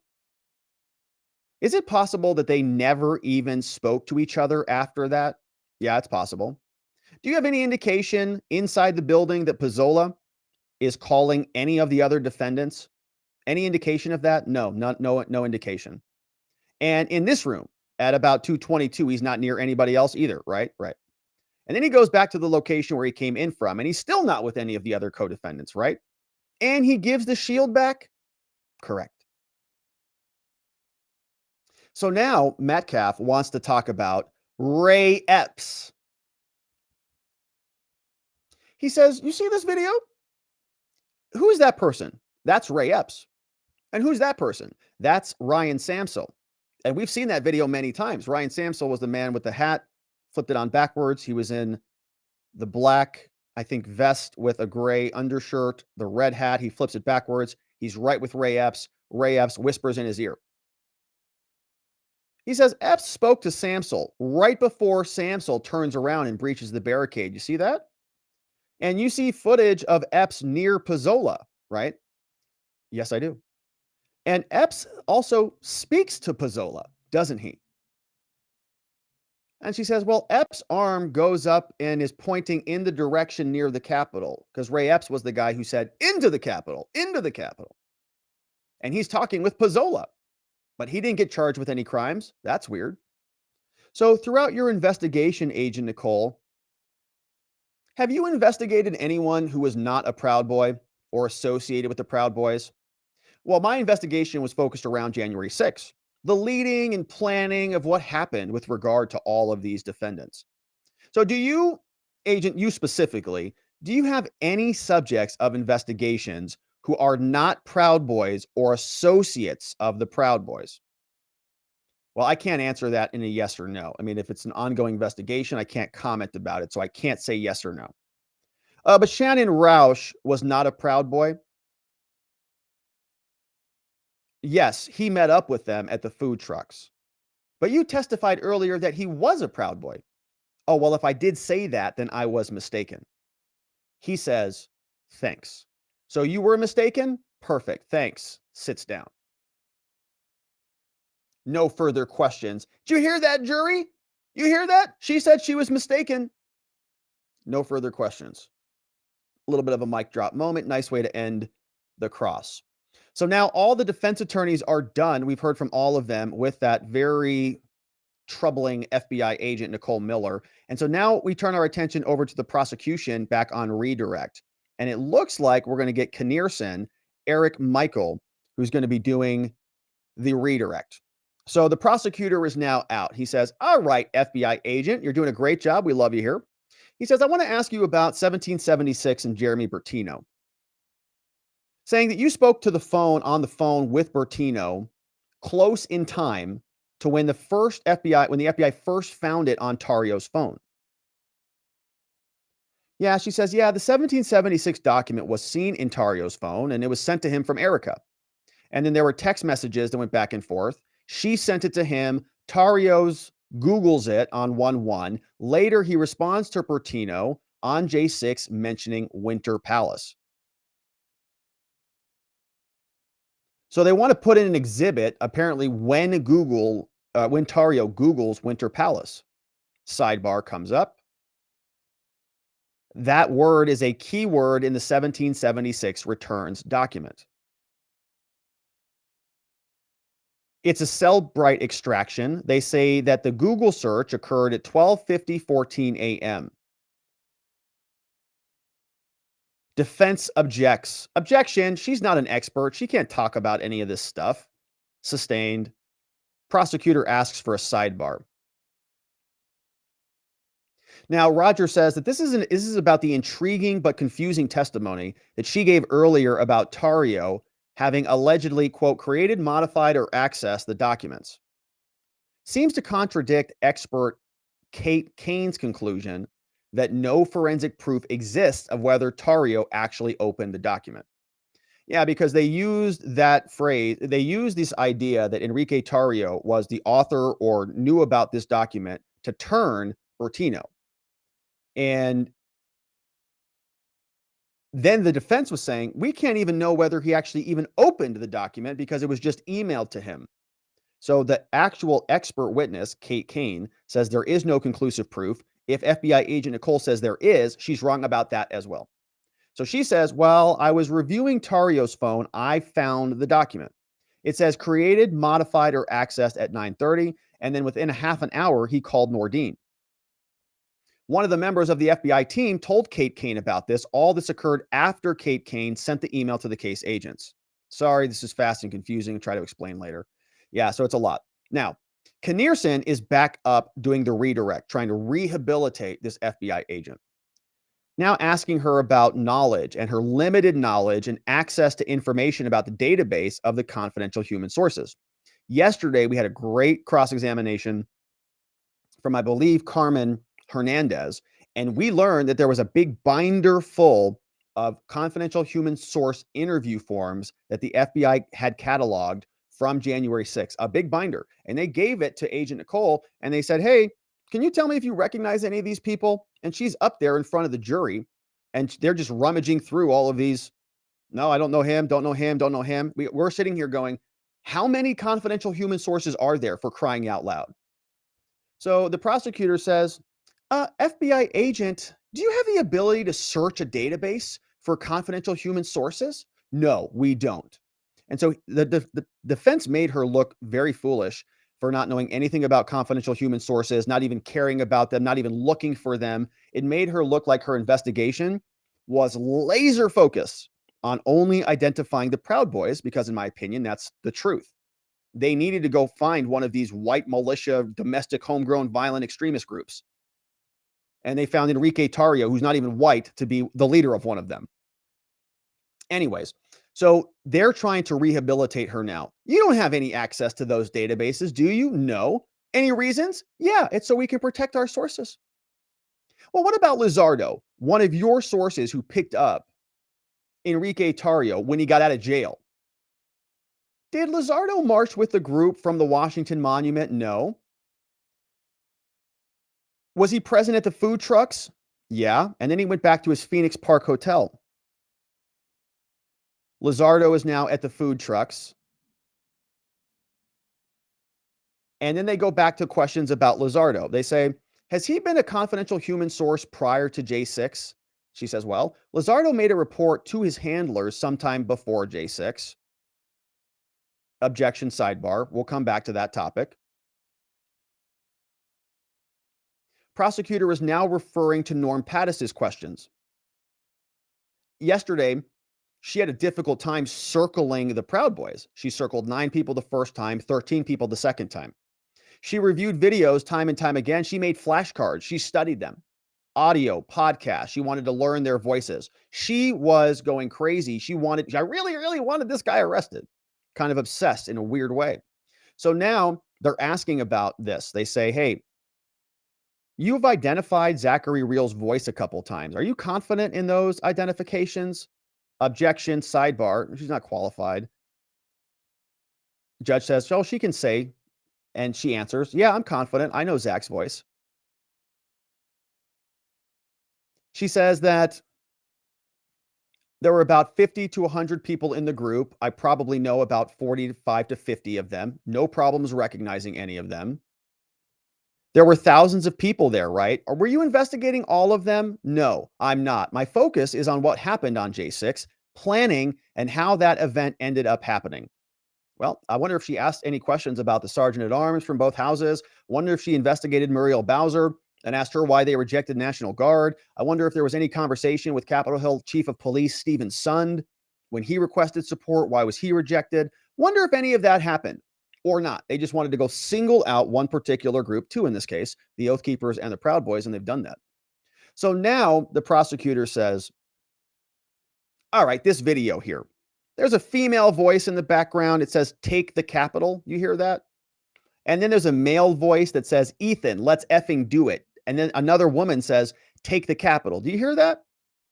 Yes, I do. And here's another exhibit. This is from the Ulysses S. Grant Memorial on the Capitol grounds. Objection. That's not the Grant Memorial. Overruled. Can you see who's in this clip, Agent Miller? Yeah, that's Dominic Pezzola. And it looks like they're talking about the breach. What's happening right here? You see Ryan Samsel putting his hand on Ray Epps just moments before Samsel topples the bike rack. Put the video on the screen. Samsel shaking the bike rack before Epps even speaks to him, right? Then he takes off his jacket to fight before he even speaks to Epps. And so they're breaking down that video. We've watched it many times. I think they're actually accurate. I don't think that whatever Ray Epps said to him started that, but he was certainly there. And I don't know what was said. We would love to know. But I think that sequence is right. So they're just talking about the sequence of this. But again, Ray Epps was not charged with any crimes. He was literally right there and screaming all the same things that many other people, doing many worse things than many other people who were charged. So they say, now seeing another angle, another video from the government's montage. Can you circle the members of the marching group here? She's circling them. Objection overruled. You can keep circling, no problem. Prosecutor says, now I want to go back to Biggs. There was a megaphone that he had shortly before the breach. Can you circle all these Proud Boys up there? She's circling away, and they take a break. Judge says, all right, everybody, now's a good time for our afternoon break. We're going to pause right there. Everybody take a break. Defense attorneys, hang tight. So they are still back in the courtroom. And Smith, one of the defense attorneys, he says, all right, Judge, listen, on redirect right now, this prosecutor has elicited new info about call records. You can't get new info on a redirect. It's outside of the scope of the original direct exam. She said that Tarrio called 1 minute after he allegedly accessed the documents. It was more than 90 minutes later. So we need our opportunity to do a redirect, right? This new evidence that came out about this call was not true. Also, the other exhibit is data that says that Tarrio accessed the document. And so we can't allow that in either. Prosecutor says, don't be silly, Judge. This all came out on cross-examination. It's not new. All is within the scope of the cross that he elicited, and they had the information from the start. Judge says, should the government call her in their own case? Prosecutor says, well, maybe we can elicit the exact time that elapsed between the document and calling Nordine. And Jaraguay says, we've been ambushed, Judge. They just put this person on the stand and she just started dropping this. We've been ambushed. The judge says, all right, you guys better talk this out. And the prosecutor says, Judge, why don't you check the transcript? You should check the transcript and you should really see what a witness really said. We think she may have said within an hour and a half, not a minute later.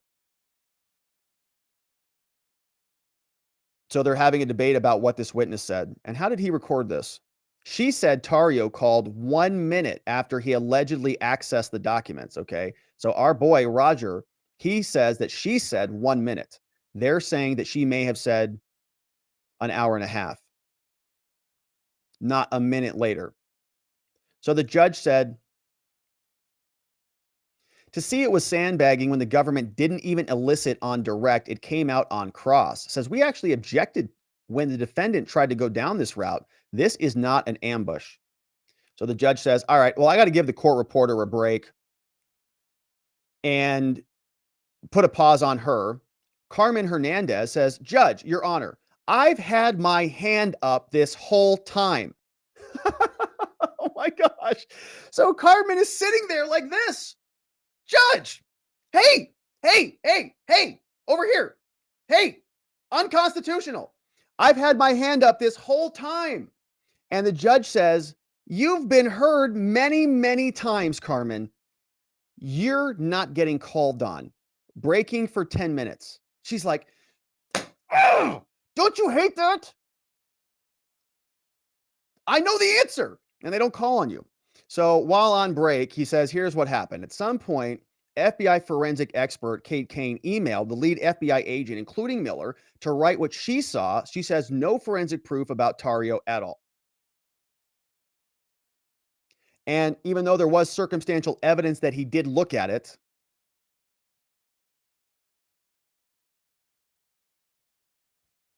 yeah, it's about this evidence, about whether he actually read the email or not. We'll fast forward through that. So Judge Kelly is now back on the bench. I think we've got a good handle on what's going on here. Judge Kelly is back on the bench, and the prosecutor starts the line of questioning again. Says, all right, whatever the records say about when Tarrio called, we're just going to stipulate to it, okay? We don't need any recross. So we'll just agree it was an hour and a half, not 1 minute. We'll just correct the record. We don't need you to go back in and ask a whole nother slew of questions. We'll just adjust what she said. We'll just change her answer. So the judge says, okay, well, that's fine. We're not going to need any recross. We'll just do that. The judge also addresses a piece of evidence that Kennerson tried to introduce earlier. Apparently, one confidential human source, Lizardo, did make some sort of report to his handler before J6, and Kennerson wants to make some use of it. The report itself is hearsay, though, and Judge Kelly wants to keep this out, says, nope, can't use that. Kennerson thinks it's unfair to let the defense argue later that no CHSs told their handlers that they had concerns about J6 when someone did make a report. But Kelly seems like he's going to keep it out. Tarrio's lawyer says the information that Miller referred to was a surprise to both camps. He claims the government doesn't know what she's referring to. He then asks that her testimony about 17.6 should be stricken, wants the whole line of questioning gone. Prosecutor says, all right, Judge, I've been able to identify the documents and the metadata. It's 9:25 on J2. We've examined the telephone records. Call was placed 9:26 from Tarrio to Nordine. The records say what they say. So if you're going to stipulate whatever the facts say, that's fine. Smith says, we were wrong about the phone records, the minute issue, but we haven't heard from any competent witness that Miller is interpreting that data correctly. We examined the telephone records. Yeah, there it is, right? Been able to identify the document and the metadata. So it is 1 minute. And then the defense says, okay, well, we were wrong about the calls. Sorry about that. The minute issue. But we still haven't heard from any competent witnesses that Miller is even interpreting that data correctly to mean that Tarrio actually accessed the document. Is this a reason for her to be recrossed? He says, no, stipulation's fine. Parties can agree. Jaraguay says, hold on a minute. We don't agree to that. For the record, Tarrio is not agreeing to any stipulation saying that Tarrio accessed the document. We're not agreeing to that at all. Judge says, okay, well, that's not what the stipulation is about. It's about the time of the phone call. All right, bring in the jury. That's enough out of that. Jury comes back in, and that redirect of Agent Nicole Miller starts back up again. Here's what it says. Agent Nicole, I want to go back to Pezzola and his presence with the Proud Boys. We have this video here. Pezzola's over here. He's very close with the other Proud Boys. You see that there? Yeah. Is Nordine having any problem balancing in this video? No. Do you see Zachary Real in any of these videos doing bad things? Hernandez objects, sidebar. Kirsten is now showing other footage, a panorama scene. Do you see what's going on here? She says, we saw Zachary Real go next to Johnson. They looked at each other. Their arms touched. Objection overruled. Just going through a bunch of different videos, it looks like, same videos. So the prosecutor is now showing a video from Zach's phone, showing Pezzola and Green.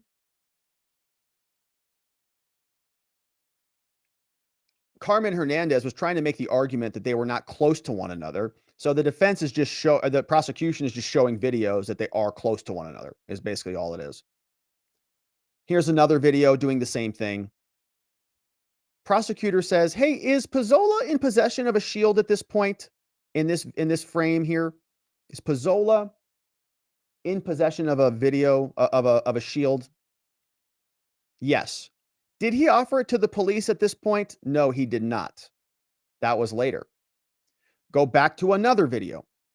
Angry Pezzola shows Pezzola angry after returning the shield. He turned around and blew smoke in the direction of the officers. More video footage. Addressing whether Nordine stole a flag. Another video. The woman is near Nordine as he steals the flag.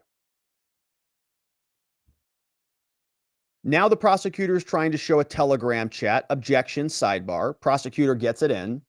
Here, there's a chat where Pezzola is present in the chat. Remember, they're trying to sort of say each one of these defendants is not like the other. Each one of these defendants just doesn't belong here, and they're trying to pull them out. And the government's trying to do the opposite. They're saying, oh, look, Pezzola is here. Here he is. He's talking with all these people. This one is showing Tario being invited to this new chat. They're talking about planning a trip. Here's another Parlor post showing that they're regrouping and that they're all in these chats again. Objection was sustained. We have further discussion about Tario. Agent Nicole, did Enrique Tario have contacts? Yeah, other people on the ground. We were looking at the chat to see who these people were. On January 6th, there were 10 messages that were sent. The content was recovered from one of them, except one which just said this. They're looking at different chats recovered from the phones. One of Tario's messages was out to a Skull and Bones chat, which did include Nordine and Ox. This one says, "Make no mistake, we did this." That's where the prosecutor left it. And a good way to leave it. Here, this message, you see Enrique Tario, looks like Ethan Nordine, 9 other people, Skull and Bones. "Hey, Noble Lead, I thought you should have rushed the police line on the 12th. This could have made..." Okay, this is so much better. "Are we a militia yet?" says somebody. "Yep, make no mistake, we did this," is what Enrique Florida Proud Boy said, right? And now the government is saying, I guess that is, we insurrected America, and so that's all they need. He leaves it right there. That's his mic drop moment. And he finishes. The judge says, "All right, everybody. Thanks for being here. Okay, jurors, you're excused for the day. Attorneys, we're not done with you yet. So why don't you stick around?" So they leave, and the judge says, "All right, thanks, jurors." Now the judge then, he says, "All right, we're done here. I want Agent Miller, stay available for the case in case we need the defense wants to call you. But ladies and gentlemen, we're done for the day. We're recessed until 9 a.m. tomorrow. Hope to see you then. And by then, hope to have the screen back in the media room that shows the exhibits."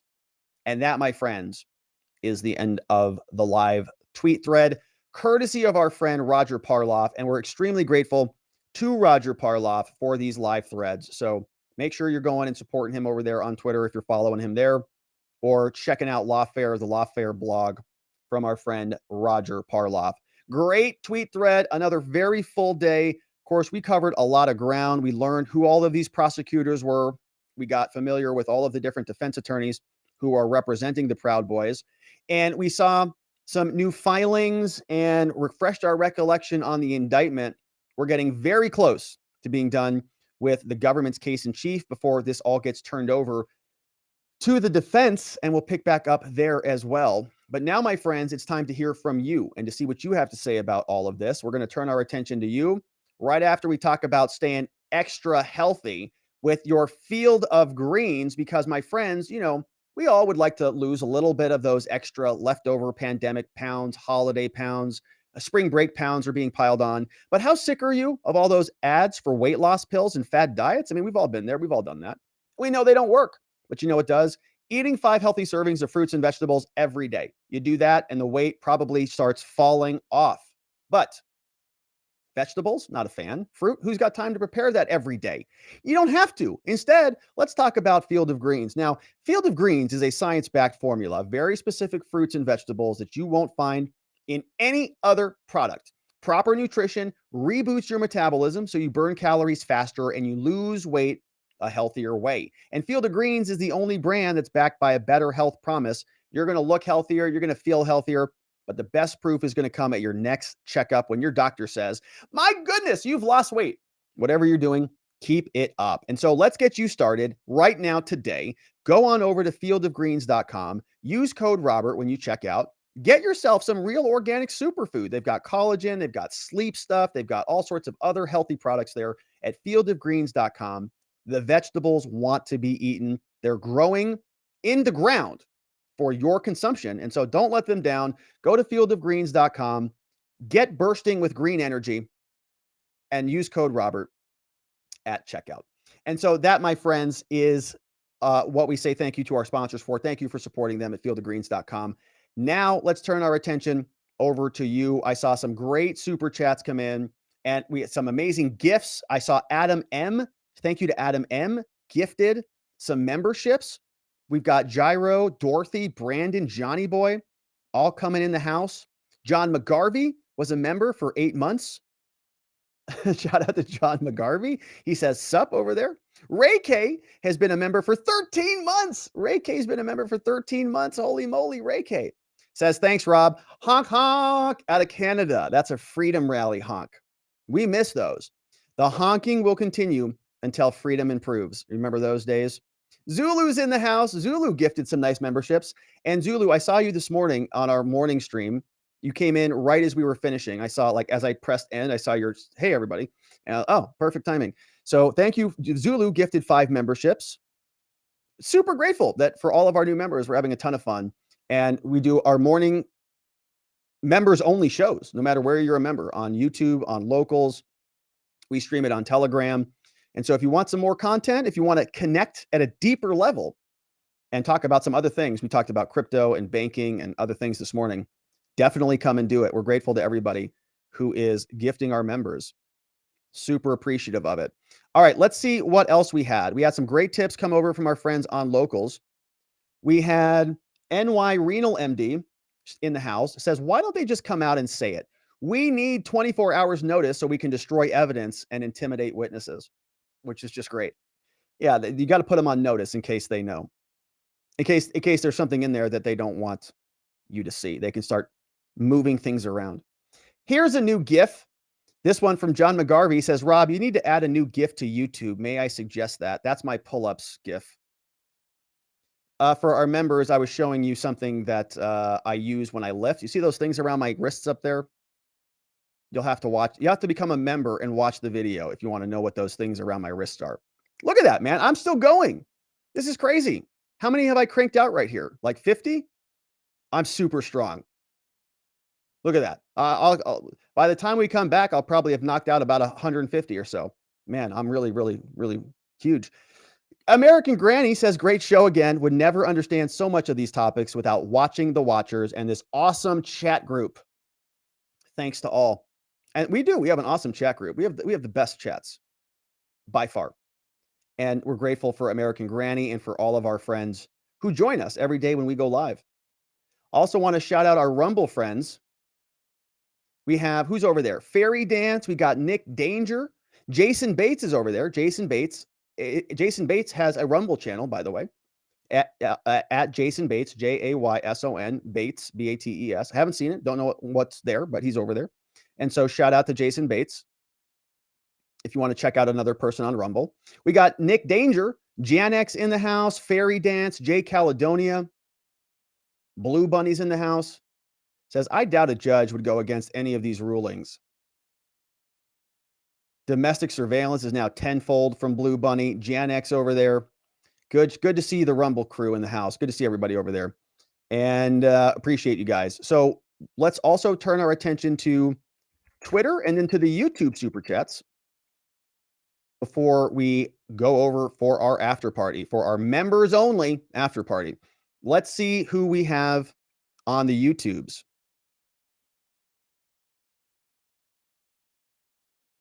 What did I? There it is. Okay. Here is the first one from Fred Pedamonte and his dog Johnny. Oh gosh. Here's what he says.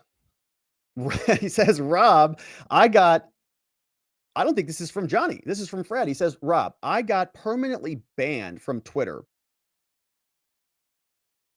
for writing this phrase, which I obviously can't read here because I also don't want to get banned. Violence. Yeah, from Fred Pedamonte. You got to be careful with the violence stuff, Fred. Yeah. Permanently banned? They're not going to undo that for you? Don't they just delete stuff? Can't you just delete it and come back? Well, you can always start a new account, Fred. A lot of people have done that. Twitter is one of those you can just start a new account and kind of reconnect with people and rebuild an account quicker than other, I think, platforms, because I've seen it happen many times. It's a weird phenomenon. But anyways, Twitter, that sucks. I didn't think that would happen, Fred. That's not that, it's not a funny one, unfortunately. That sucks, actually, like legitimately sucks. Sorry to hear that. But let me know if you have a new account or whatever, and we'll try to boost you up and get you back in shape. Tag me on Twitter from your new account, and we'll do a retweet and get you refollowed again. All right, shout out to Fred. Hopefully Johnny's over there. You might want to check with Johnny. He might have been responsible for that. Zulu is here. Shout out to Waldo the Lost One for gifting memberships yesterday, which got missed. Thank you for that, Zulu.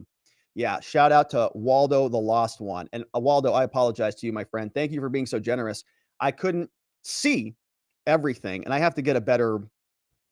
The chat doesn't save, right? It disappears for some reason. I don't know why. I don't know why they do that. Like, I should be able to scroll back up and save everything, but it doesn't. It just deletes, which is weird. Why does it do that? Like, it's just text. Why doesn't it just save the whole chat? Doesn't make any sense to me. But anyways, Waldo the Lost. Thank you very much, Waldo. I appreciate you. I appreciate you, Zulu, for the reminder on that one. And we love our friends who join us. Here's another one from Adam N. Says, you got to blur that word. You'll get the YouTube hammer. Yeah, I'm going to I'll take a look at that. I don't know which word you're referring to, Adam. There were a couple of bad words on the screen today. But yeah, YouTube has filters or scanners that scan basically every single frame and they identify it. There was a bad word in one of those text messages, in one of the Proud Boys text messages. Not good. We'll see what happens on that. But I think hopefully we'll be okay. I mean, it's a part of an official government record. It's not anybody saying it. Another comment came in from our friend Dolphin Fan. Dolphin Fan's in the house, unhappy with the judge. Yeah, and Adam M was sharing that one. You got to blur the word or you'll get the YouTube hammer. There was a bad word in one of those Telegram messages. And YouTube, I think, OCRs the screen. Like, it literally OCRs, optical character recognitions the screen. So we'll see. Hopefully we don't get nuked for anything stupid like that. But we, of course, will see. But that, my friends, was it for the super chats over on YouTube. Thank you, everybody, for sending those in and being so generous and so gifty. We appreciate it. Let's see what's going on over on Twitter. Is anybody watching over here? Yeah, I am. Sweet, man. There's one of us watching. It's probably me. That's okay. Let's see how I look. Terrible. All right. Here, this one came in from Paul Mino. Illegal memes. Laughing at Norm MacDonald. It's true, bro. They're getting prosecuted now. Illegal memes getting prosecuted all over the place. Peter Corman is here. Says, yeah, the process is the punishment. This is clearly a partisan process, saying the judge should have recused himself. The judge is a Trump appointee, which is kind of amazing. And it's, in my experience, there's been issues where, like, I appeared one time in front, when I was a brand new lawyer, I appeared in front of a judge who also was a defense attorney, like had a contract as a judge, but also was a defense attorney for a different jurisdiction. So he had a private practice, and then he also contracted with a smaller town. And so he was a defense attorney as a judge in this smaller town. And so I went in there and I was like, man, I've got this great motion. I'm going to hit this one out of the park. It's a clear-cut issue.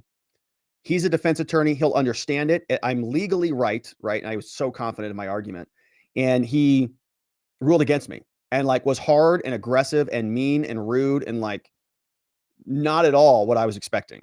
And I thought that maybe I was going to get a little, bro love as being a fellow defense attorney. And I got a rude awakening that day. And I realized at that moment what had happened. I think that he was overcompensating, for being a defense attorney. And so he was not only overly aggressive with me, but he was also legally wrong.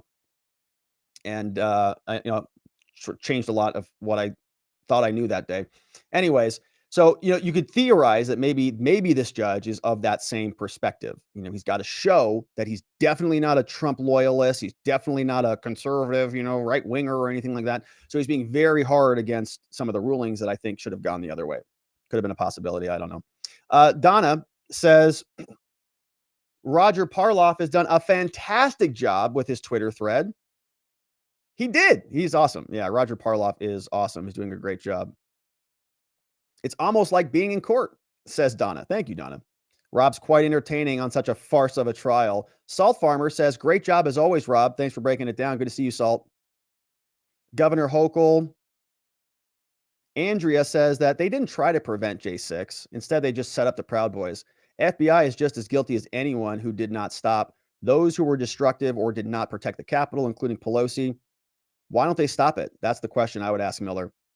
They would say that they tried to, and it is a great question. It's either they're incompetent or they're complicit, right? They wanted it to happen, or they were so stupid they couldn't prevent it from happening, even though it was all broadcast. It's the most secure building, should be in the world. Salty's here. Rob, I appreciate how you're able to add emotion to what is otherwise a fairly bland set of tweets. We try to make it fun and we try to take some liberty with it. I don't know if it is accurate at all in terms of recreation, but I think some of it is close, pretty close.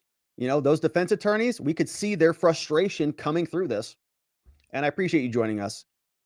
I wish we could just watch it, but unfortunately, this is all we've got. Danny McWilliams is over there as well.